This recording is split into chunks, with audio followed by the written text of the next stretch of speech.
Hey everybody, welcome back to Amar City. Today I'll be building between the city itself and the airport, which is an area that I hadn't filled in so far.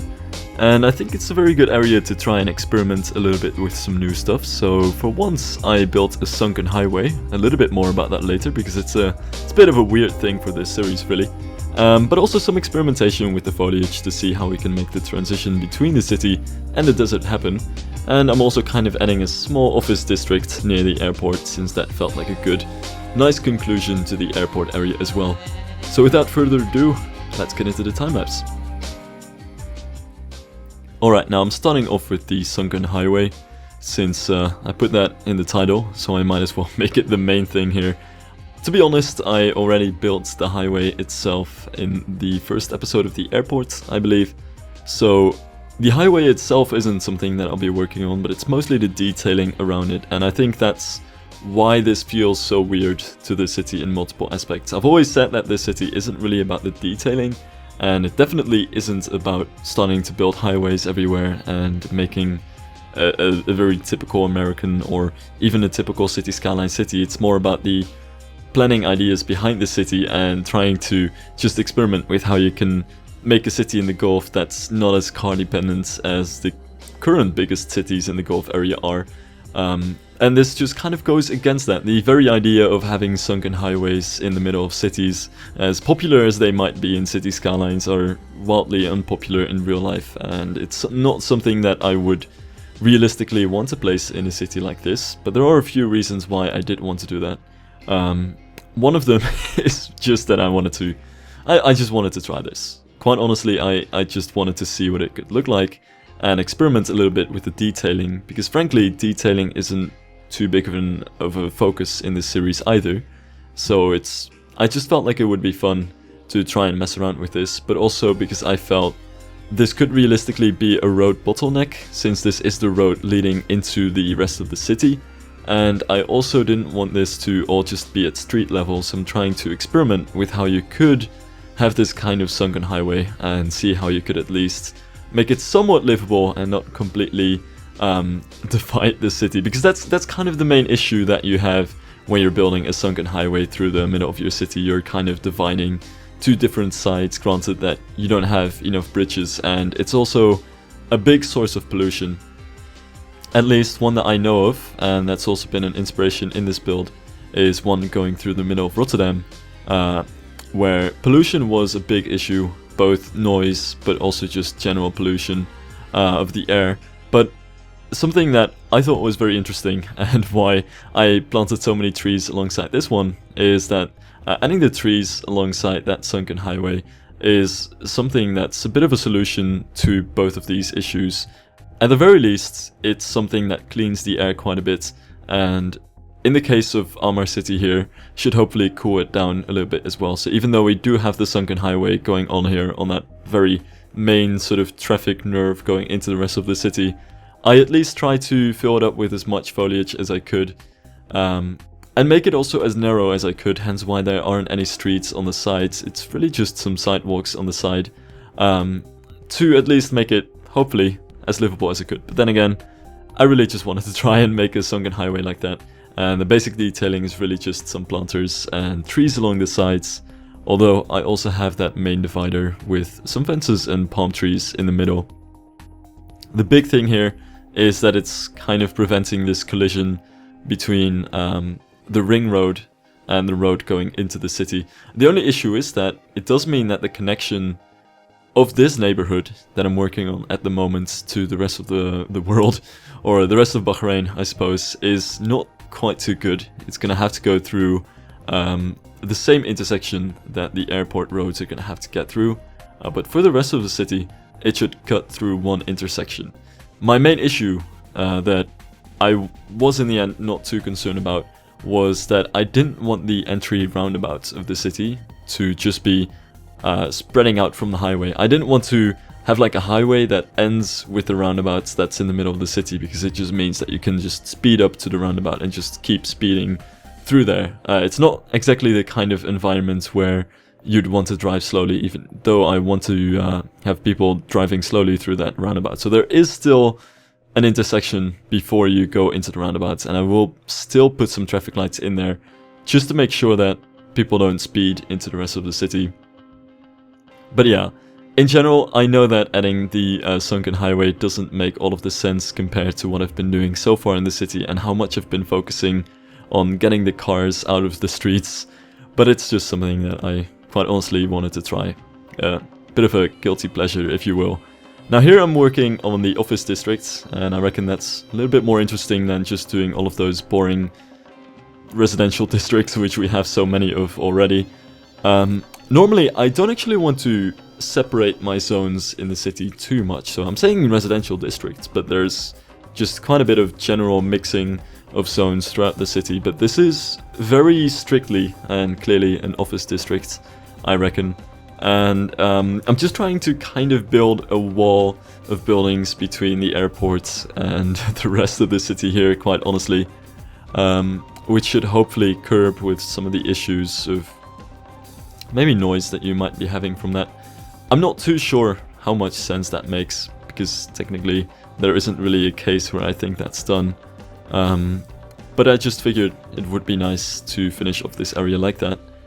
And I think it also just kind of looks nice to have this surrounding sort of higher density area around the airport here. And I'm quite happy with how the office district turned out so far. There's definitely still a little bit of detailing to do throughout this episode, but the basic layout is really just those couple of buildings. But I'm quite happy with how that sort of composition is.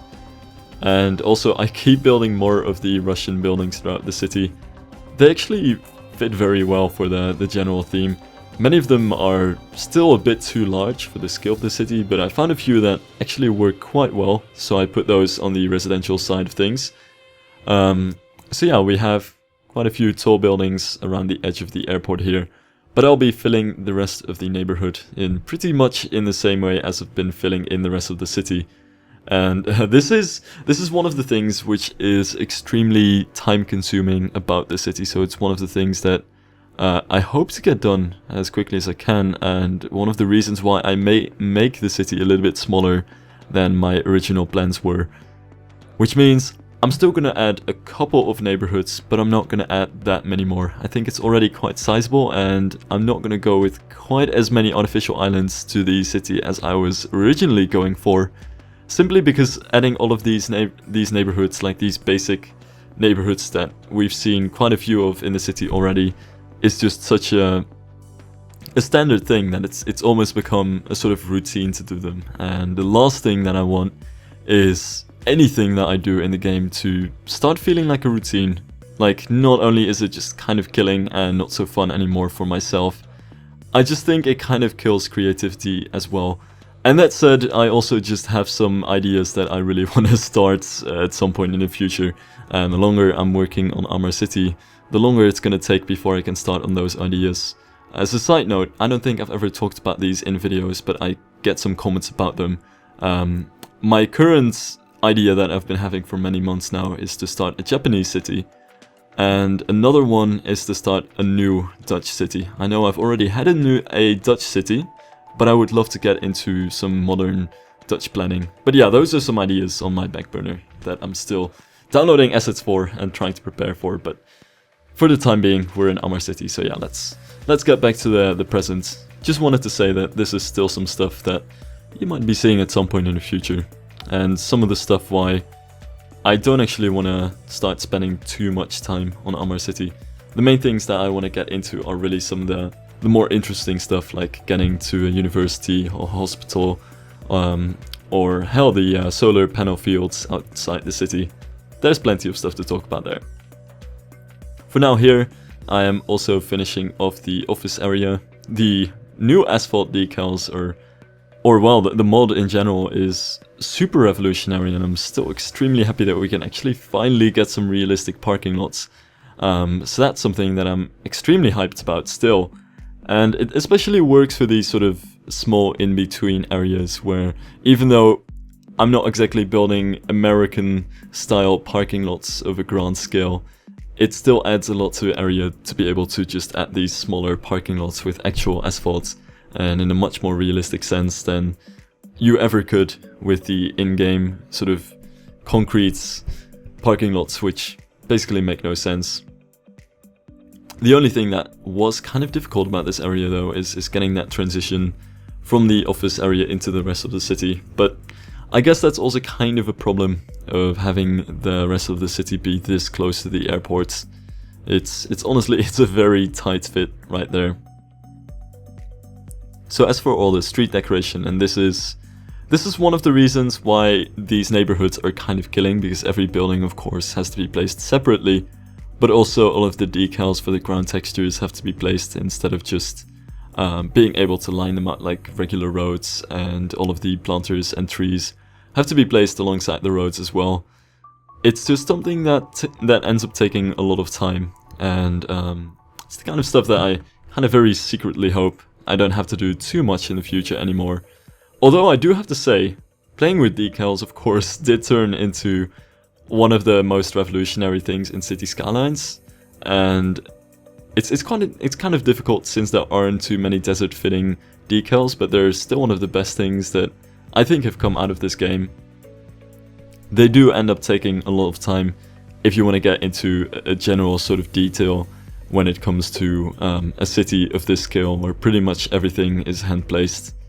So to get back to the neighborhood that I'm actually building here for a second, I think this is really one of the most European neighborhoods of the city, if that makes any sense, at least in the sense of how it's built up. It obviously has that European city district core mixed zoning to it, but it kind of has a very similar build up as in terms of what kind of buildings are being put where as well, since there are really just 5, 6, sometimes even 7 floor tall buildings around all of the sides of the roads, and there are a couple of main arteries which have some very heavy traffic volumes, but the rest are pretty much these super blocks of somewhat sort of mid-sized buildings, which is something that you don't see throughout the entire city. Like the downtown area has that sort of part European part and has the skyscraper area, which doesn't even feel too European center-esque, and the rest of the city has row houses in many places and is a bit more like a very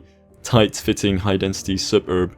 But this is really one of the few parts of the city which actually feels very European to me in terms of how it's building, at least around the Sunken highway right here. It's actually got a lot of very high-density buildings. I will, by the way, add some lower-density areas. I've already kind of talked about the suburbs, but I do get some questions about whether I'm still going to build those typical sort of proper Dubai-esque suburbs. That's something that I'm most likely going to leave out, if not just because there aren't really any assets to do that, it's also because it's one of the things that I'm trying to avoid in this city. If anything, it's more inspired by the sustainable cities of Master City, things like that, except hopefully a little bit more close to what cities in real life actually are. And I won't really be getting into any suburban parts of the cities, just because I feel that's something you don't want to do in a climate like this, and especially with a city that doesn't really work very well for cars. Everything just has to be a higher density than those suburbs. And there will definitely just be some detached houses, and there are some like lower density areas with row houses, but everything still has to fit more so than a large spread out sprawling suburb in a more American style, it is very interesting like how American style those suburbs are, which you see around Dubai and areas like that. It's something that I might love to play around with, but I don't quite think I can do it in a great way. So I'd rather just focus on the idea of the city as a whole, and really it's more so the layouts of the city that I'm working toward than the detailing on a small level, even though you see me doing the detailing all the time in these episodes, because that's something that takes a very long time. What you don't really see is the way too many hours that I put into like trial and error, seeing what kind of things I would build where, or making rough bad sketches of how things should be going, which is all part of the fun, but it's something that doesn't translate too well into time lapses. Now back to the very small parts which I'm building here. This actually turned out to be one of my favorite parts of this build, I might actually turn this into the thumbnail. I'm not actually sure at this point. I know that I threw out a picture of this part on Twitter. The reason that I was very happy with this area is because it's a somewhat densely foliaged area, but it still has sand everywhere, and it was my first sort of little experiment with making a park-like area look somewhat nice without having to plant grass everywhere. A reason why I kind of felt that was relevant to say is because there's just no realistic way that you're gonna have grass turfs in an area like this. It's definitely something that's popular in Dubai, and if you want to do it in your home, I think it's actually pretty cool, but something like large parks with very large spread out areas of grass turf is something that I don't think I'd quite want to add to the city because it's very unsustainable. So my parks are gonna have to be much more sandy and close to what nature would actually look like in Bahrain, in some of the parts where it actually does have greenery. So that was one part of the experimentation, but also somebody commented on the last episode, and that was a very good point. I should be adding some foliage and basic vegetation around the city and around the roads, because otherwise there's just going to be sand whipping up everywhere. And I believe I've seen this actually quite a few times going around the area of Dubai on Google Street View, where you can actually surprisingly go quite far into the desert, and it's always very interesting to see those kinds of areas. But there are definitely some areas far out there where the grass always just kind of sweeps over the highways and over the roads. That's something I definitely wouldn't want to have in the middle of the city either. So a bit of a foliage is hopefully going to be a barrier to counteract that. The thing about foliage in a city like this is that it pretty much always has positives. Like, the more trees you have in a city, generally the better it is, unless you go trees over buildings or something like that. But basically, trees are generally a pretty good thing. Like, they look good, they kind of clean the air, they make everything cool down a little bit. But the thing is, there's one big downside for a city like this, and that is that trees take a lot of water. And especially in a climate like this, Bahrain gets barely any water per year, and what it does, I believe it does get it in pretty heavy rainstorms, which are only in one part of the year. So it's not quite something that I can bank on. And most of the water in Bahrain, I think, at least in areas like this, is still coming from underground, but that's getting saltier by every passing year. And part of it also just comes from desalination plants, which isn't too big of an issue, but you don't want to start taking too much water that you could be using to give people water to drink for trees. It's just simply something that is either unsustainable because it takes a lot of energy to turn salt water into I keep saying sweet water because I'm Dutch. But yeah, it takes a lot of energy to turn salt water into fresh water. But also, there's just no feasible way to take that much water from the ground where water levels are gonna just start drop. And the more the groundwater gets saltier, the worse it's just gonna be for the foliage around the area. And I believe that is just a reinforcing cycle of water quality in the ground getting worse and worse. There is plenty of water in the Gulf actually, but it's something that's being overused at the moment as far as I know. Besides, I do still want to get into some experiments of planting trees in the desert and stuff, which is something that's a very interesting sort of recent development. But yeah, I'm starting to speak nerdier and nerdier. Basically, I'm trying to add some extra suburbs around this area, and that was the last thing that I ended up doing in this part of the video. We're getting toward the outskirts of the city here, and I really think these houses right here are just going to sit pretty much against the desert. So yeah, this is really getting to the outskirts, and I also wanted to get to a bit of a lower density around here and just kind of build off from the high density in the middle of the city toward a few of those row houses on the edges here. So we're slightly building down to those lower densities and building these neighborhoods, and the biggest amount of time here really goes into planting all of these trees and adding all of the planters and stuff like that. So I'll be cutting ahead a little bit through this time lapse and going back to where stuff gets interesting again. because I ended up this episode by putting a little park in the middle of the neighborhood, although I kind of did that off screen, and also adding some more foliage around the outskirts here. And I continued that off screen as well, but I'll show it off a little bit in the cinematic shot so you can have an idea of what it looks like in the end. And for now at least, this is kind of my prototype combination of foliage and decals and scenery to hopefully make that transition into the desert work. For now though, it's really just a transition from the city into the airport and the look of the outskirts of the city as it's going to look for now. So yeah, thank you guys for watching, I hope you enjoyed, and I'll see you all next time.